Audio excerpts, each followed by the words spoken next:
Sabe, o que será que acontece de verdade dentro da nossa cabeça com o passar dos anos? Entender como o cérebro da gente muda ao longo da vida, olha, é um dos maiores desafios da ciência moderna. Um verdadeiro mistério que a gente está só começando a desvendar.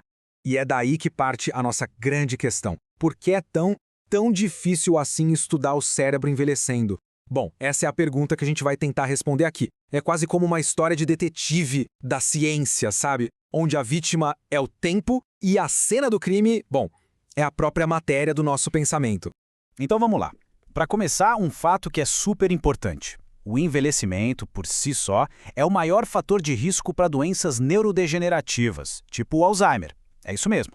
O nosso relógio biológico está totalmente ligado à saúde do nosso cérebro.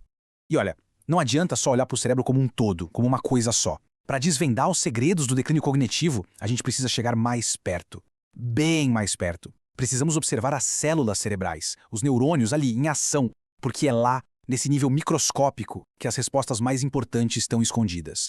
Certo. Agora a gente mergulha de cabeça no problema, no grande desafio técnico que, por décadas, foi uma barreira gigantesca para a pesquisa nessa área. A questão é, como é que se consegue uma amostra de alta qualidade, de um cérebro que, por natureza, já é mais frágil, mais vulnerável? A principal ferramenta que os neurocientistas usam para isso são as chamadas fatias agudas de cérebro. Para a gente entender melhor, vamos imaginar que o cérebro é um livro absurdamente complexo. O que seria uma fatia aguda? Seria como conseguir pegar uma única página desse livro, mas uma página perfeita, sabe? Totalmente legível, para a gente poder analisar em detalhes. Só que preparar essas fatias a partir de cérebros mais velhos é um desafio gigantesco. É que com a idade, o tecido do cérebro fica mais duro, mais rígido. Ele também fica super vulnerável à falta de oxigênio, uma condição que os cientistas chamam de hipóxia. Além disso, qualquer desequilíbrio químico nos líquidos ali em volta, o tal do estresse osmótico, já pode estragar tudo. E como se não bastasse, os próprios neurônios podem ficar tão agitados, tão superestimulados durante o processo que eles acabam morrendo. Isso é um fenômeno chamado de excitotoxicidade, ou seja, cada passo é como andar numa corda bamba. É muito delicado. Mas é para isso que existe a ciência, né? Para superar desafios. E foi exatamente isso que aconteceu aqui. Pesquisadores desenvolveram uma solução super inovadora para contornar todos esses obstáculos e finalmente conseguir ter uma visão clara, limpa do cérebro envelhecido. E a grande sacada, a chave de tudo, é um fluido especial. Pensa nesse fluido como se fosse um sistema de suporte à vida para os neurônios durante todo o procedimento. Ele basicamente protege as células, que são super delicadas, de todo aquele estresse, de todos os danos, garantindo que aquela página do livro que a gente está tentando ler chegue intacta nas nossas mãos. E o mais legal é que esse fluido foi integrado num processo todo novo, super meticuloso, de 5 etapas.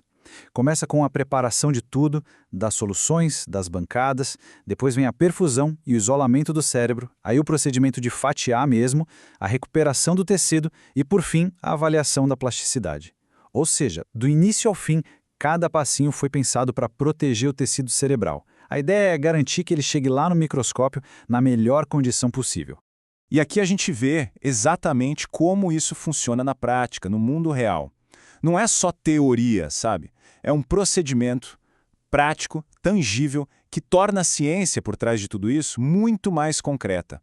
Dá para ver aqui o cuidado, a precisão que é necessária em cada etapa. Tá, mas e aí? Qual foi o resultado de toda essa nova técnica? Bem, as imagens falam por si só. A qualidade do que os cientistas conseguiram ver, nossa, foi simplesmente impressionante. E olha só isso, aqui a gente consegue ver o poder desse novo protocolo em ação. É um contraste gritante. De um lado, uma representação de como o neurônio pode ficar danificado nos métodos antigos. Do outro, uma imagem real de neurônios piramidais perfeitamente preservados lá no córtex pré-frontal, obtida com um novo protocolo. A diferença é da água para o vinho. E o próprio estudo confirma o que a gente está vendo. Eles dizem, olha só, os dendritos basais e apicais não foram truncados e exibiram uma arquitetura dendrítica altamente ramificada. Traduzindo isso, basicamente, a estrutura inteira do neurônio, do corpo principal até os galhos mais fininhos, foi totalmente preservada. Nada foi quebrado, nada foi perdido. A integridade da estrutura estava perfeita. E isso abriu as portas para a próxima grande questão. Porque agora, com essas fatias de cérebro de altíssima qualidade em mãos, os cientistas puderam finalmente ir além e fazer uma descoberta fascinante. Uma descoberta sobre como o cérebro, mesmo envelhecido, ainda consegue se adaptar e aprender. Mas antes da gente continuar, vamos só alinhar um conceito que é fundamental aqui, a tal da plasticidade sináptica. O que é isso? De forma bem simples, é a capacidade que o cérebro tem de se religar, de fortalecer ou enfraquecer as conexões entre os neurônios. É literalmente a base de tudo que a gente aprende e de toda a nossa memória.